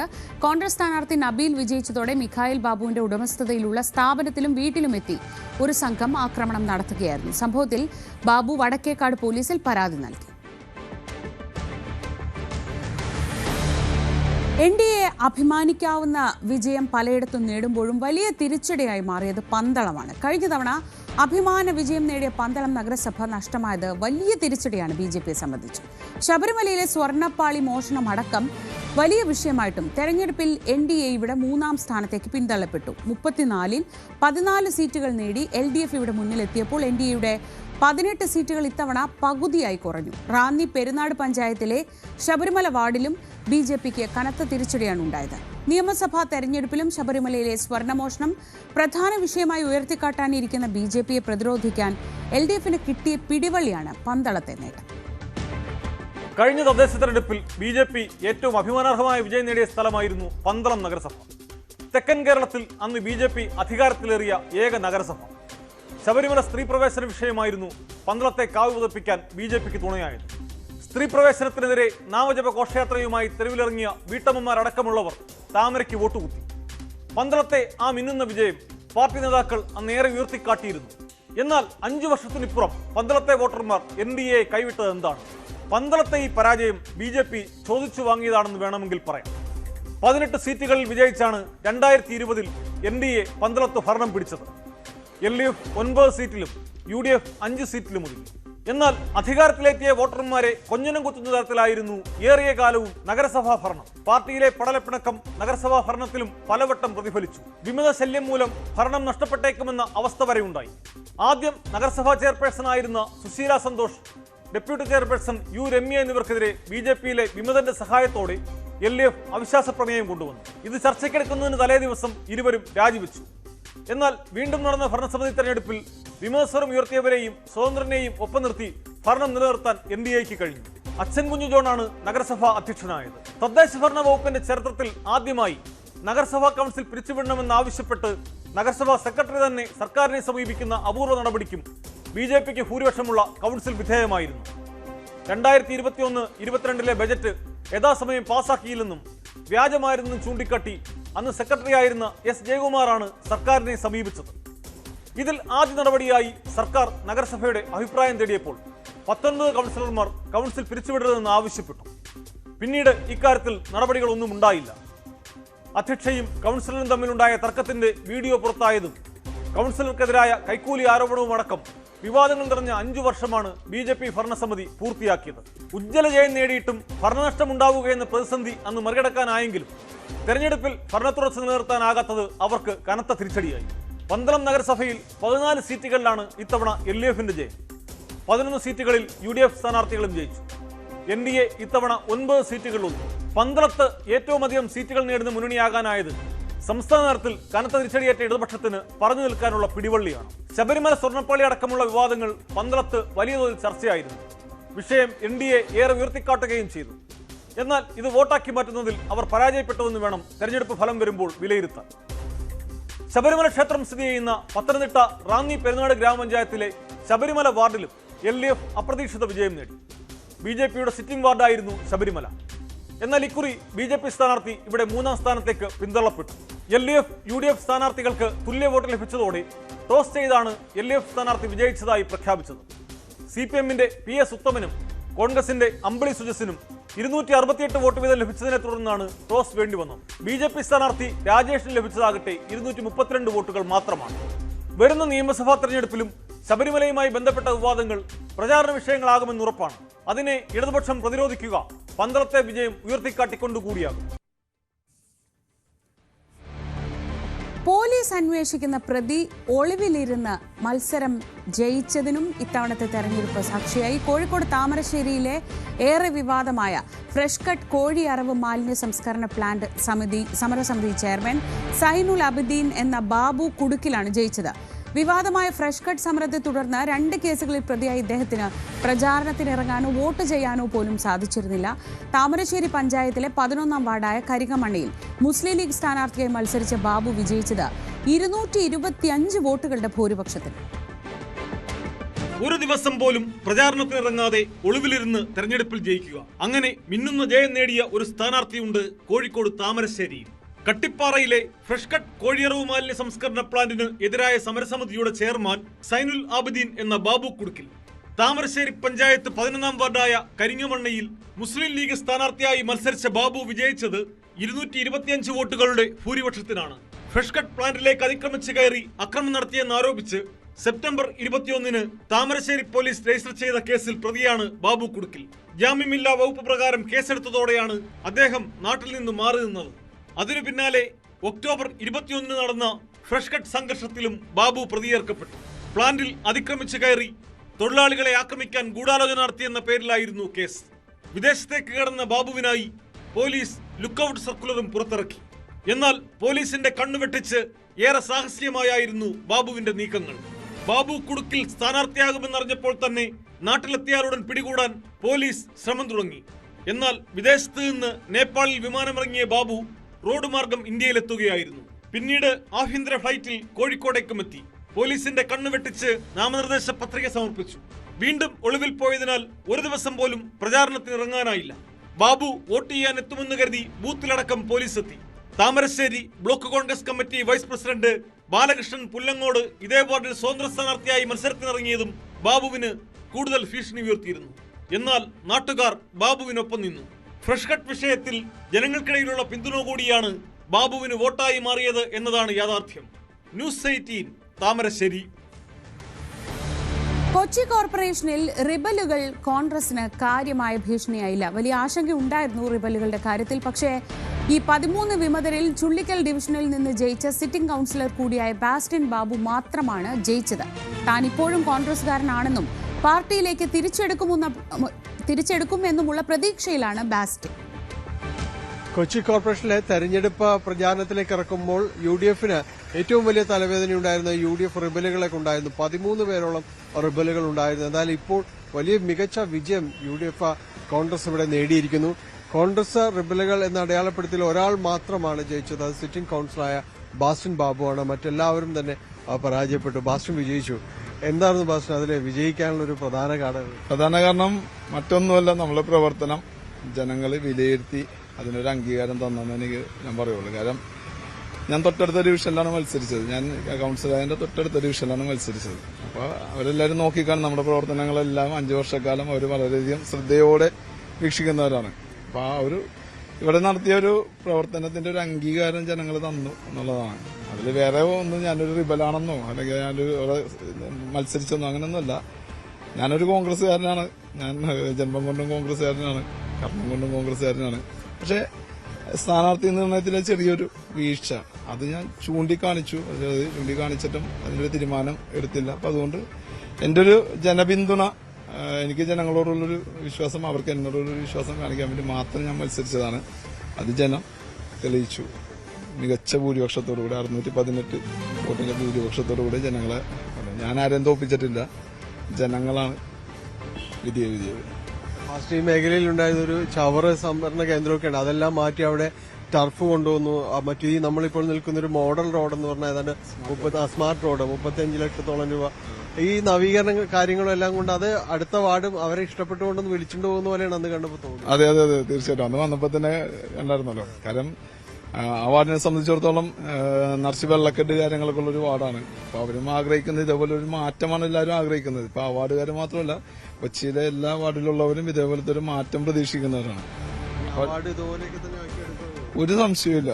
കാരണം നമ്മൾ ചെയ്യാം. കാരണം ഇതിലും മികച്ചതാക്കാനേ ഞാൻ ശ്രമിക്കുള്ളൂ. ഞാൻ അതിൽ നിന്നൊരു പടി താഴേക്ക് പോകാനായിട്ട് ആഗ്രഹിക്കുന്ന ഒരാളല്ല. കാരണം ഇതിന് മികച്ച രീതിയിലുള്ള പ്രവർത്തനങ്ങൾ അവിടെ കൊണ്ടുവരാനായിട്ട് ശ്രമിക്കും. ഇപ്പോൾ എന്താ പരിപാടി? കാരണം വെച്ചാൽ ഇപ്പോൾ യുഡിഎഫിന് ഒരു വ്യക്തമായ മെജോറിറ്റി ഉണ്ട്, കോൺഗ്രസിനുണ്ട്. എങ്കിലും പിന്തുണ മനസ്സുകൊണ്ടും ഇതെല്ലാം കൊണ്ടും യുഡിഎഫിനൊപ്പം തന്നെ. ഞാനതാണ് ആദ്യമേ പറഞ്ഞത്. ഞാൻ ജന്മം കൊണ്ടും കർമ്മം കൊണ്ടും എല്ലാം ഞാൻ കോൺഗ്രസ്സുകാരനാണ്. ഇപ്പൊ എന്നെ കോൺഗ്രസിൽ നിന്ന് പുറത്താക്കിയതായിട്ടൊരു കത്തൊക്കെ എനിക്ക് ലഭിച്ചു. എങ്ങനെയാണെന്നുണ്ടെങ്കിലും ആര് പുറത്താക്കിയാലും ഞാനൊരു കോൺഗ്രസ്സുകാരൻ തന്നെയാണ്. അത് അടിയുറച്ച് കോൺഗ്രസിൽ തന്നെ വിശ്വസിക്കുന്ന ഒരാളാണ്. എന്നിരുന്നാലും ഞാൻ വലതുവശത്ത് ഉണ്ടാകും. ഒരു സംശയം, ഒരു ദേഷ്യം, ഒരു വിരോധമില്ല. ആരോടും ദേഷ്യം വിരോധമൊന്നുമില്ല. കാരണം അന്ന് പറ്റിയൊരു അപാകത ചൂണ്ടിക്കാണിച്ചു, അത്രേ ഉള്ളൂ. അതിപ്പോ ജനങ്ങൾ തെളിയിച്ചു, അത്രേ ഉള്ളൂ. ഞാനത് ചൂണ്ടിക്കാണിച്ച് വ്യക്തമായ കാര്യങ്ങൾ പറഞ്ഞ് ഞാൻ ചൂണ്ടിക്കാണിച്ചു. അത് ശരിയാണെന്ന് തെളിയിച്ചത് ജനങ്ങളാണ്. ഞാൻ പറഞ്ഞ കാര്യങ്ങൾ ശരിയാണെന്ന് തെളിയിച്ചത് ജനങ്ങളാണ്. ഏതായാലും തദ്ദേശ തെരഞ്ഞെടുപ്പ് തുടങ്ങുമ്പോൾ റിബലുകളുടെ കൊച്ചി എന്നായിരുന്നു ഇവിടെ അടയാളപ്പെടുത്തിയിരുന്നത്. അതായത് വലിയ രീതിയിൽ തന്നെ റിബൽ സ്ഥാനാർത്ഥികൾ ഉണ്ടാകുന്നു.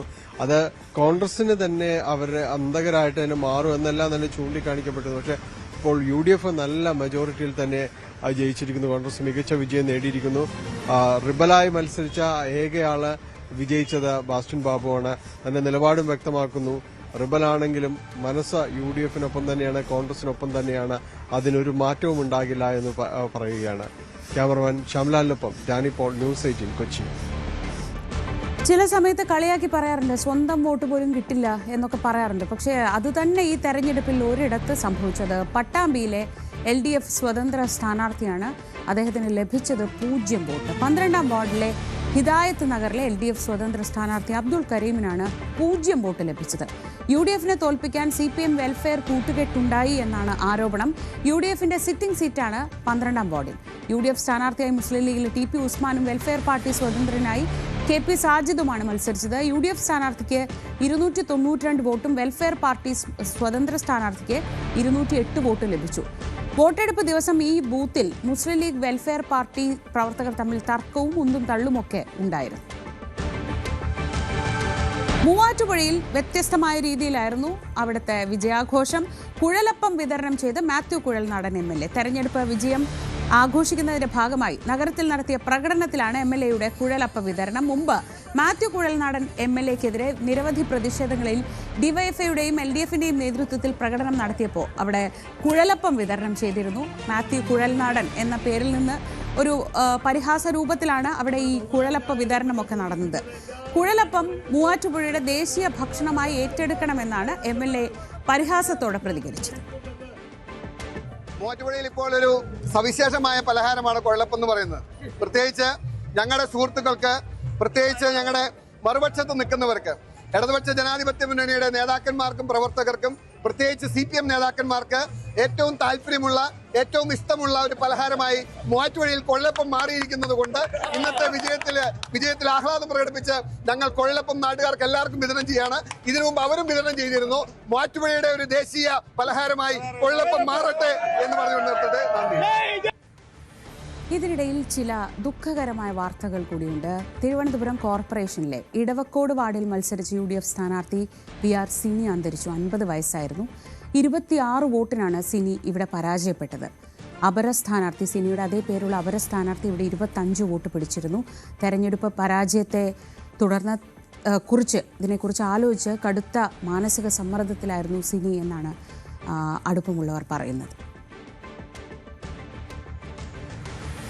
തദ്ദേശ തെരഞ്ഞെടുപ്പിലെ കനത്ത പരാജയത്തിന്റെ കാരണങ്ങൾ കണ്ടെത്താൻ ഇടതുമുന്നണി. ചൊവ്വാഴ്ച ചേരുന്ന LDF നേതൃയോഗം തെരഞ്ഞെടുപ്പ് ഫലം വിലയിരുത്തും. മുന്നണിയുടെ പ്രതീക്ഷകളെ അസ്ഥാനത്താക്കിയ ഈ കനത്ത തിരിച്ചടി മറികടക്കാനുള്ള തിരുത്തൽ വേണം എന്ന ആവശ്യം CPI നിലവിൽ തന്നെ ഉന്നയിച്ചു കഴിഞ്ഞു. തെരഞ്ഞെടുപ്പ് ഫലം വിലയിരുത്താൻ CPMന്റെയും CPIയുടെയും നേതൃയോഗങ്ങൾ നാളെ ചേരും.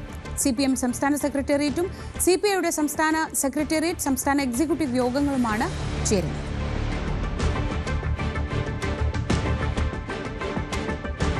മറ്റു വാർത്തകളിലേക്ക് മടങ്ങിയെത്താം ഇടവേളയ്ക്ക് ശേഷം.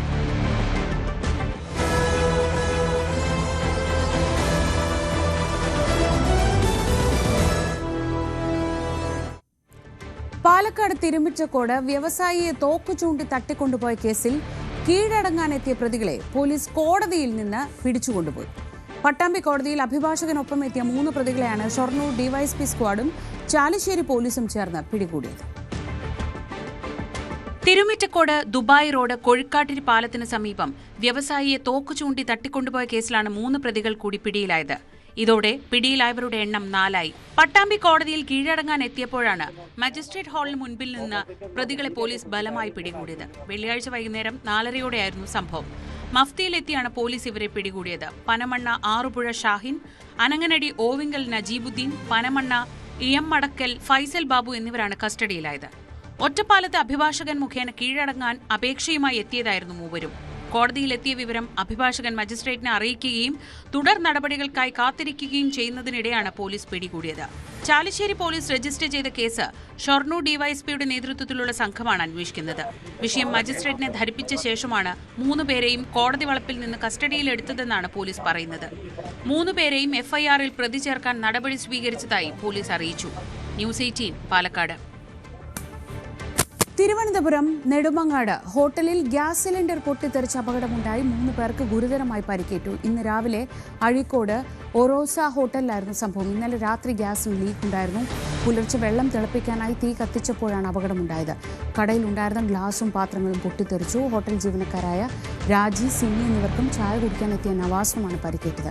ഇവരെ മെഡിക്കൽ കോളേജ് ആശുപത്രിയിൽ പ്രവേശിപ്പിച്ചു. അപകടത്തിൽ കടയുടെ മുൻഭാഗം പൂർണ്ണമായി തകർന്നു. ശബരിമലയിൽ തിരക്ക് തുടരുകയാണ്. ഇന്നലെ 80,473 ഭക്തരാണ് സന്നിധാനത്തെത്തി ദർശനം നടത്തി മടങ്ങിയത്. പരമ്പരാഗത കാനനപാതയായ പുല്ലുമേട് വഴി സന്നിധാനത്തേക്ക് എത്തുന്ന അയ്യപ്പ ഭക്തരുടെ എണ്ണത്തിൽ വർധനവുണ്ടായ സാഹചര്യത്തിൽ തീർത്ഥാടകരുടെ സുരക്ഷ ഉറപ്പാക്കാൻ കാനനപാതയിൽ വനംവകുപ്പ് നിരീക്ഷണം ശക്തമാക്കി. കഴിഞ്ഞ ദിവസത്തിനേക്കാളും ശബരിമലയിൽ ഇന്ന് രാവിലെ തൊട്ട് ഭക്തജനങ്ങൾക്ക് അത്ര കണ്ട് വലുതല്ലെങ്കിലും ചെറിയ രീതിയിൽ തുടരുകയാണ്. ഇന്ന് രാവിലെ 7 മണിവരെ 20,000-ത്തിലധികം ഭക്തരാണ് മല ചവിട്ടിയത്. ഇപ്പോഴും ക്യൂ കോംപ്ലക്സിലടക്കം തിരക്കുണ്ട്. പക്ഷേ 18-ാം പടി ചവിട്ടുന്ന ഭാഗത്ത് അധികം തിരക്ക് ഇപ്പോൾ അനുഭവപ്പെടുന്നില്ല. കഴിഞ്ഞ ദിവസം വൈകുന്നേരം 6 മണിയോടുകൂടി ഉണ്ടായ അപകടത്തിൽ രണ്ടുപേരും ഇപ്പോൾ കോന്നി മെഡിക്കൽ കോളേജിൽ ചികിത്സയിൽ തുടരുകയാണ്. രണ്ടുപേരുടെയും ആരോഗ്യനില തൃപ്തികരമാണെന്നാണ് ലഭിക്കുന്ന റിപ്പോർട്ടുകൾ.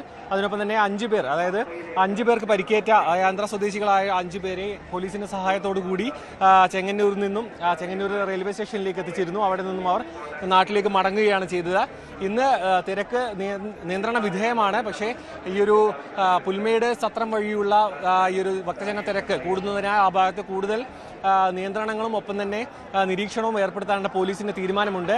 ഈ ഒരു കൂടുതൽ ശാരീരിക ബുദ്ധിമുട്ടും മറ്റ് അസുഖങ്ങളും മറ്റുമുള്ള ഭക്തർ ഈ ഒരു സത്രം പുൽമേട് വഴിയുള്ള ആ വഴി വരരുതെന്നും ഈ ഒരു നിലയ്ക്കൽ പമ്പ വഴി ശബരിമലയിലേക്ക് എത്തണമെന്നൊരു പോലീസിന്റെ നിർദ്ദേശമുണ്ട്. കാരണം ശാരീരിക ബുദ്ധിമുട്ട് അടക്കം നേരിടുന്നവർക്ക് ചികിത്സാ സഹായം അടക്കം ലഭിക്കാൻ കാലതാമസവും കൂടുതൽ അപകടത്തിലേക്ക് കാര്യങ്ങൾ കടക്കാതിരിക്കാനുള്ള ഒരു നിർദ്ദേശമായിട്ടാണ് പോലീസ് മുന്നോട്ട് വെച്ചിരിക്കുന്നത്.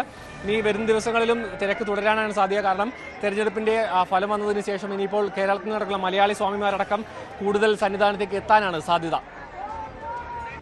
സാരംഗ് സുധാകരനാണ് വിവരങ്ങൾ നൽകിയത് ശബരിമല സന്നിധാനത്ത് നിന്ന്. 9 മണി വാർത്ത ഇതോടെ പൂർണ്ണമാവുകയാണ്. ഇനി തെരഞ്ഞെടുപ്പ് ഫലം വളരെ വിശദമായി തന്നെ മുന്നണികളെല്ലാം പരിശോധിക്കുന്നുണ്ട്. ഇതോടൊപ്പം ഒട്ടും പ്രതീക്ഷിക്കാതെ ഇങ്ങനെ ഒരു തിരിച്ചടി എങ്ങനെയാണ് LDF-നുണ്ടായത്, UDF-ന് എന്തൊക്കെ ഗുണം ചെയ്തു, NDA ഇപ്പോൾ നേടിയിട്ടുള്ള ഈ വോട്ടുകൾ, ഈ മുൻതൂക്കം അത് നിയമസഭാ തെരഞ്ഞെടുപ്പിൽ ആവർത്തിക്കാൻ അവർക്ക് കഴിയുമോ, ആരൊക്കെയാകും മേയർ സ്ഥാനാർത്ഥികൾ, ഇങ്ങനെ ഒരുപാട് കാര്യങ്ങൾ അറിയാനുണ്ട്. വളരെ വിശദമായി തന്നെ ഇക്കാര്യങ്ങളൊക്കെ ചർച്ച ചെയ്യാം. ന്യൂസ് 10-ൽ TG സജിത്ത് ഇടവേളയ്ക്ക് ശേഷം.